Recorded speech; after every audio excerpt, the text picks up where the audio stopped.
Good evening. You are allowed to take your seats. Welcome to our Linwood PM service. Great to be with you. Always a privilege for me to share the word. I don't take it lightly. Really been praying about the word that I'm going to share tonight. But before we go there, just an ad break quickly. So I will be traveling to Utrecht this week to our congregation there.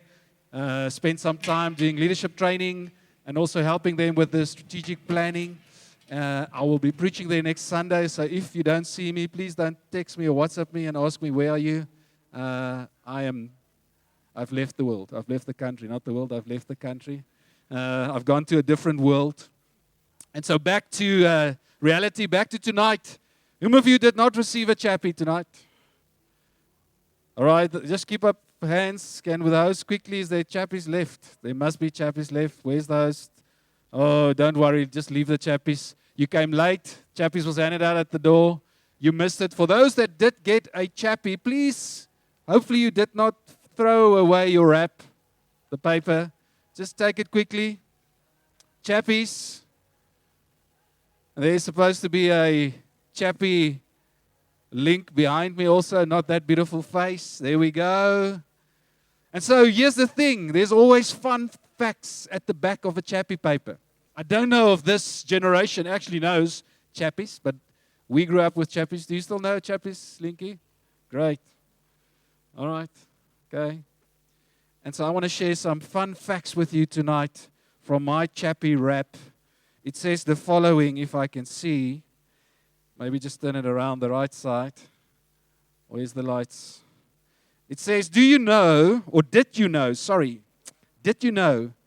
the carbon in a human body is enough to fill 9,000 lead pencils? Wow. Useless information. But every time you would start one of these fun facts, how does it start? Did you know? This morning I shared another one. Did you know that a polar bear's skin is actually black? It's only the fur that is white. And everybody goes, yes, no, you didn't.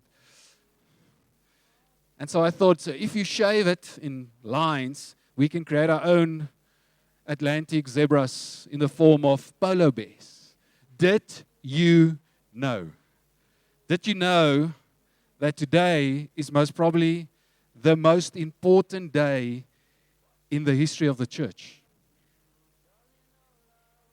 Do you know why?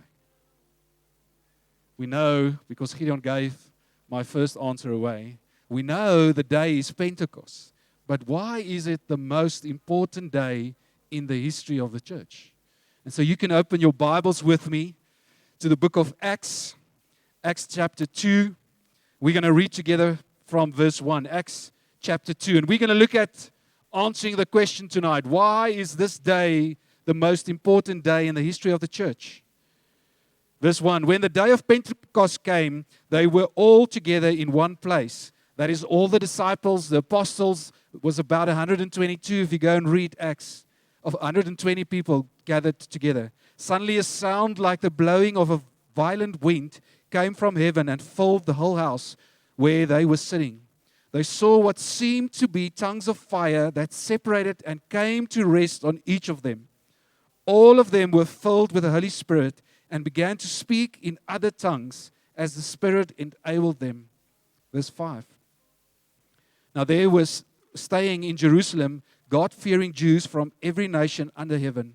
When they heard this sound, a crowd came together in bewilderment because of each one heard their own language being spoken.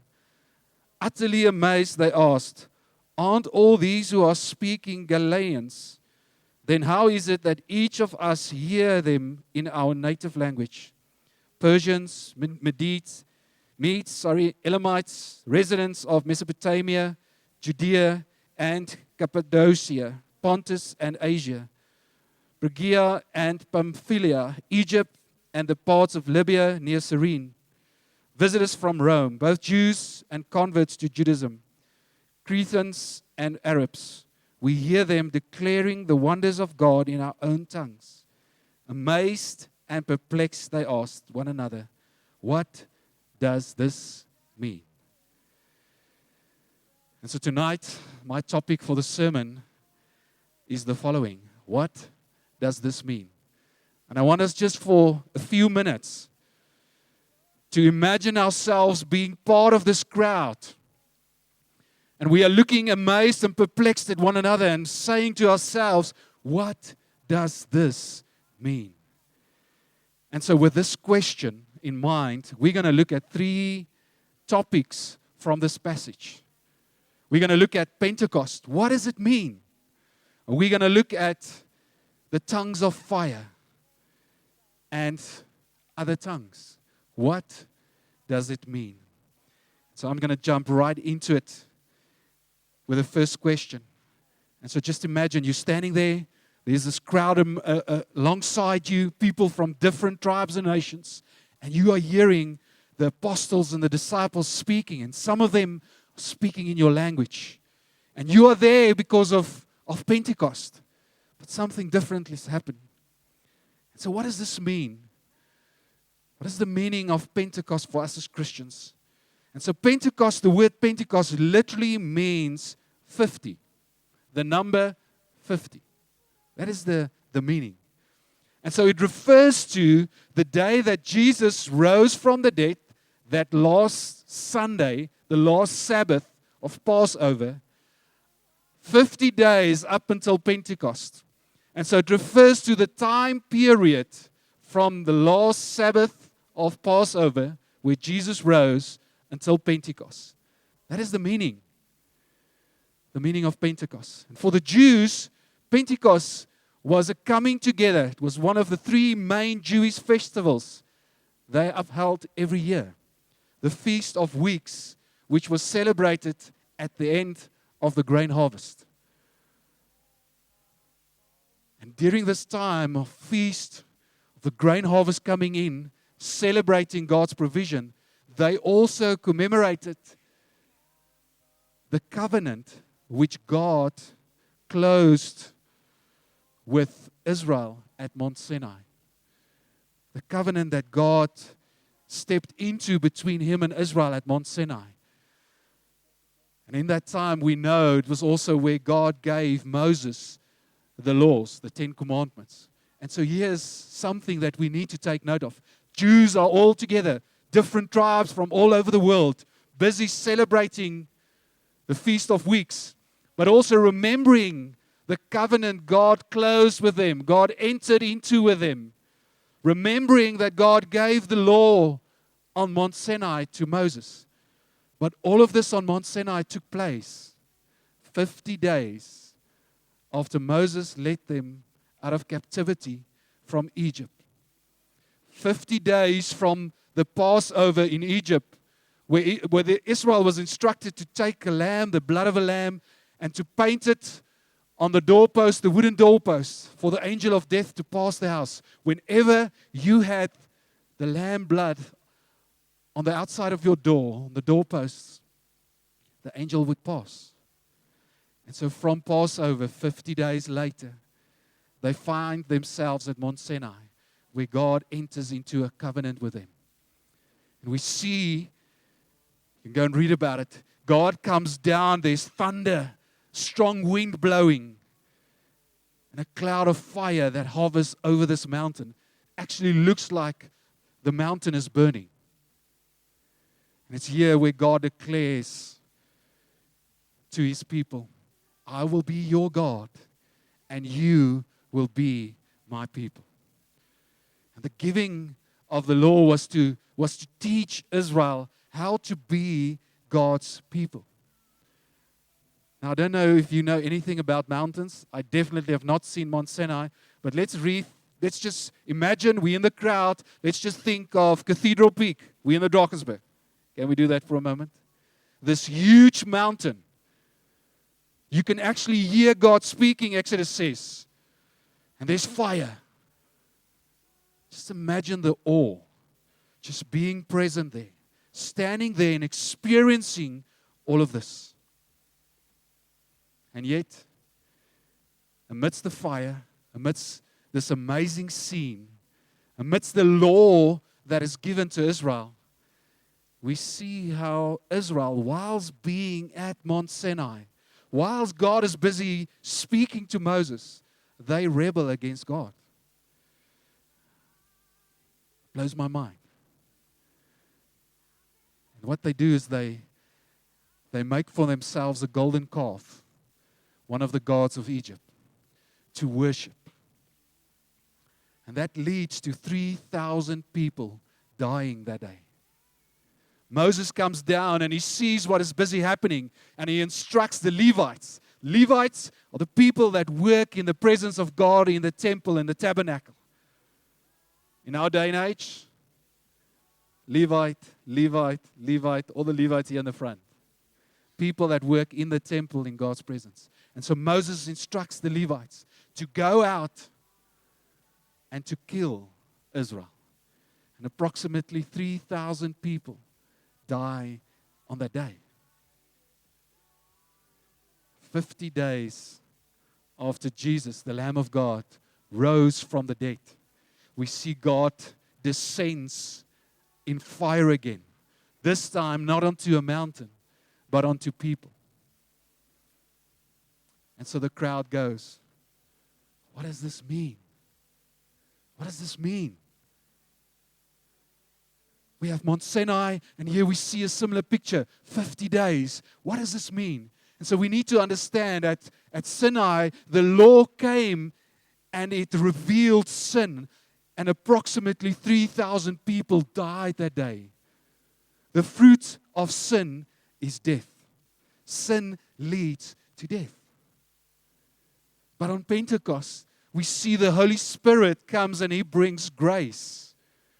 And as the disciples step out and they share the gospel in our language that we speak, Xhosa, Sotho, Sepedi, English, Afrikaans, suddenly, approximately 3,000 people are saved.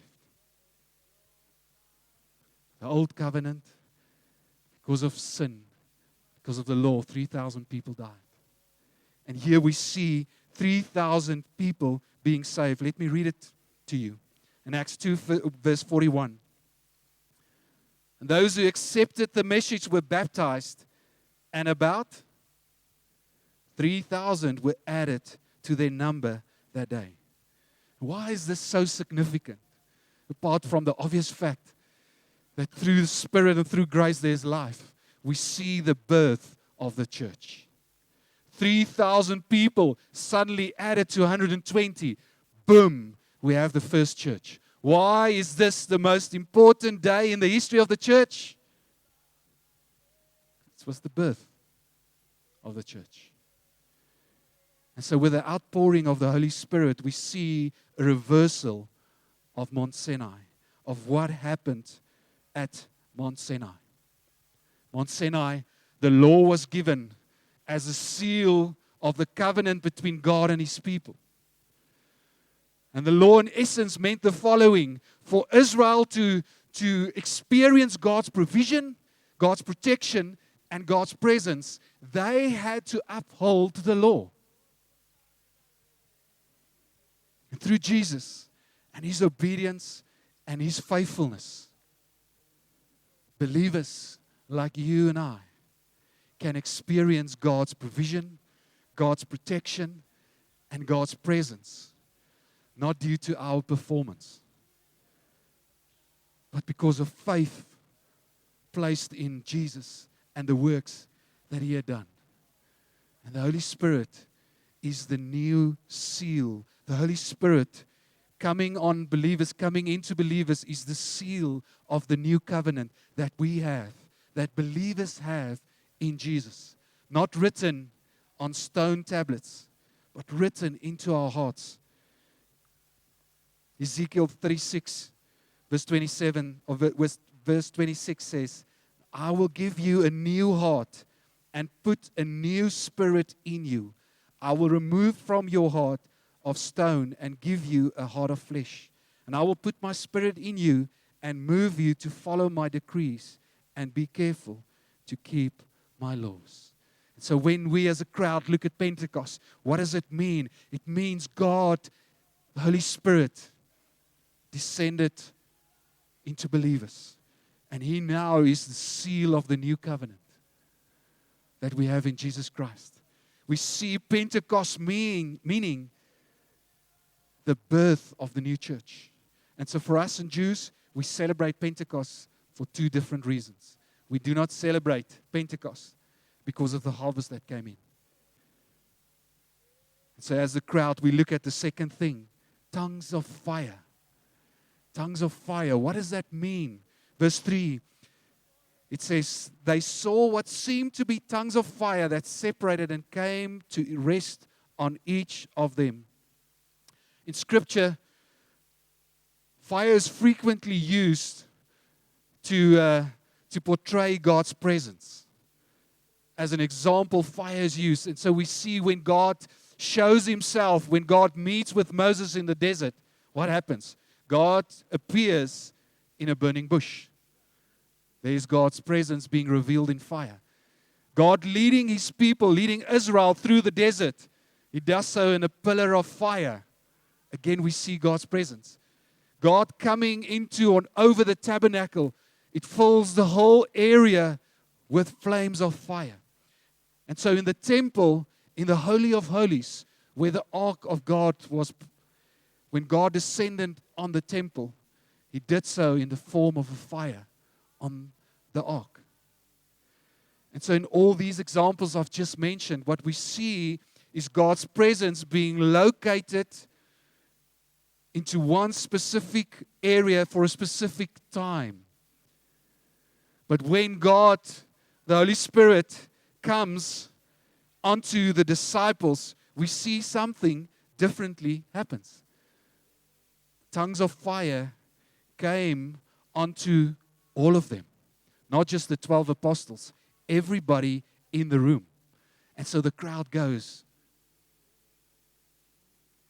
what does this mean? Oh, you're not playing along. What does this mean? That God, in this instance, the Holy Spirit, in the form of fire, things that look like tongues of fire, came upon all different people sitting in the upper room. It means that every believer is now a temple of the Holy Spirit.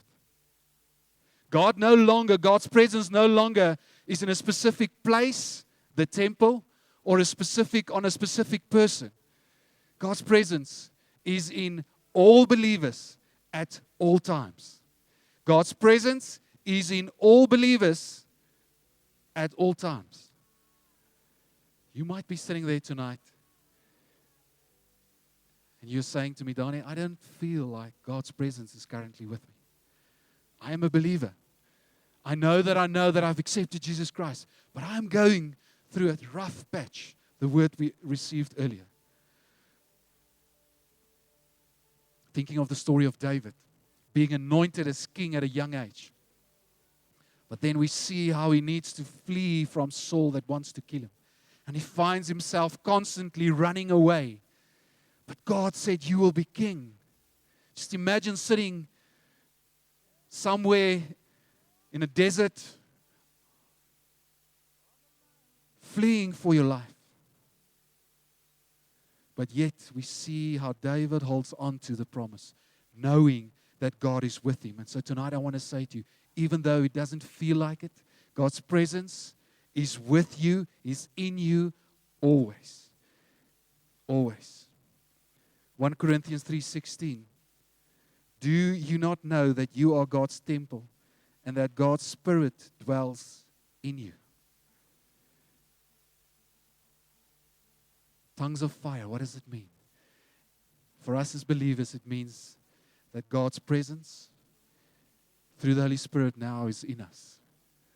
He will never leave you and He will never forsake you. And we look at the third thing, other tongues, and the crowd goes, wow, you're catching on. What does this mean? Other tongues. And so for us to understand what is happening here at Pentecost, we need to go back to a story being written early in the Bible, Genesis 11. We study the story of the Tower of Babel. And at that stage, there was only one language amongst the human race. Only one language spoken. And so in the garden, God said the following. God gave a command to Adam and Eve, and He said, be fruitful, multiply, fill the earth. Meaning, don't stay in one place. Fill the earth and subdue it. And so here in Bible, we see the opposite happening. Listen to this. United in pride. The citizens in Bible said the following.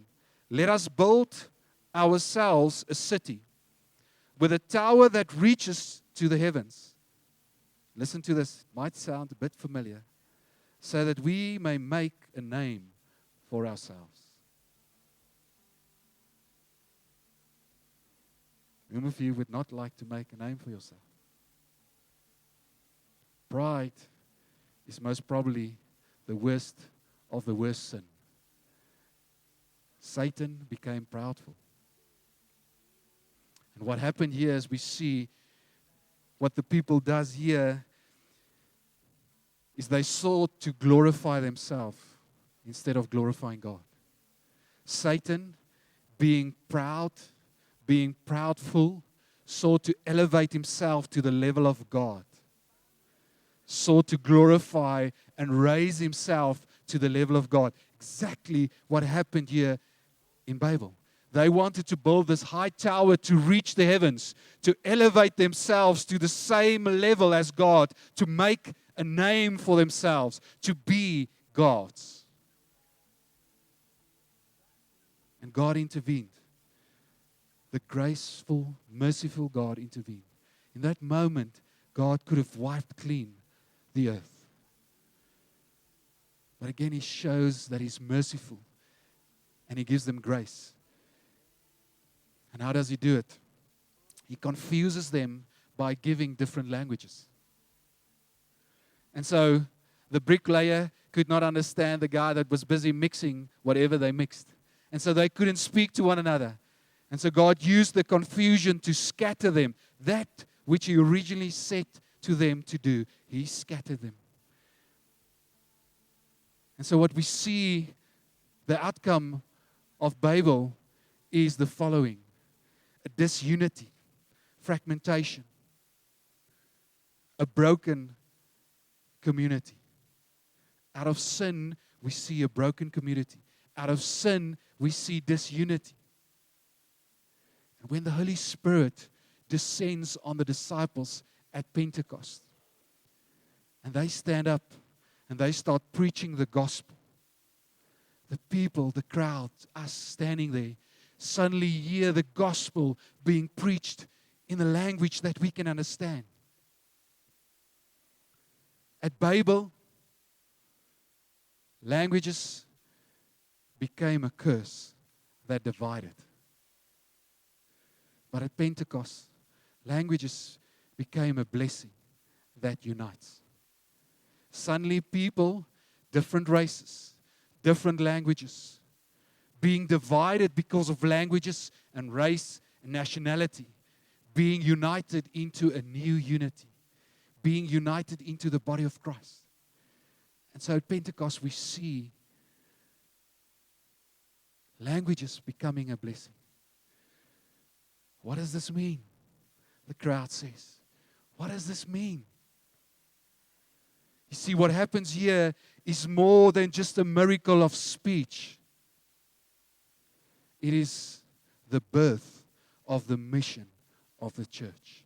And so on one day, the church is birthed, is born, and on the same day, the church is commissioned to take the gospel to every language, every tribe, and every nation. And so as the Holy Spirit comes upon the disciples at Pentecost, we see a reversal of Babel. And so we have to ask the question as the spectators tonight, what does Pentecost mean for us today? What does Pentecost mean for us today? Pentecost means for us that there is a new covenant that we have in Jesus. And when you have accepted Jesus Christ as your Lord and Savior, and you pray and ask the Father to to fill you, to baptize you with the Holy Spirit, in that moment, you are carrying the seal of the covenant that you belong to the King of Kings. That is what Pentecost means to us. That is what Pentecost means to us. And when we think just of the tongues of fire, what does that mean for us today as a church? For me as a believer, we have the promise that as a believer, God in the Spirit dwells in you. When we celebrate Pentecost, we celebrate God's presence here with me as I'm speaking. Thinking of all the scriptures in the gospel about the Holy Spirit, in the Bible about the Holy Spirit. He is the one that reveals the Father's heart to me. Just imagine, I can have a conversation with God. Holy Spirit, what is it that the Father desires? Show me the Father's heart. That is what Pentecost means for us as a church today. What does the different languages mean to us? Simple. Simple. When Jesus gave the Great Commission, He said to His disciples, go and make disciples of all nations. But then He said, but wait. Go to Jerusalem and wait for the gift the Father will send from above. And when you receive the Spirit, Acts 1 verse 8, you will receive power and you will become my witnesses. Earlier this week, I saw a video clip of Coca-Cola, a guy using the metaphor of Coke. Do you know that in 1923, the president then of Coca-Cola made the following declaration, putting a new vision into the company? He said, the vision of Coca-Cola from this day forward, 1923, is the following: that Coke should be in arm's reach of anybody that desires it. How long do you think it took for that vision to bear fruit? Less than 100 years, Coke was at arm's length of anybody that desired it. What is more important? Coke or the gospel? Why is it that when Jesus gave the Great Commission to go and make disciples, that in the first 200 years we see the church's growth was the most rapid, bore the most fruit it has done since? Why is it that more than 2,000 years later, the earth is not filled with the gospel yet?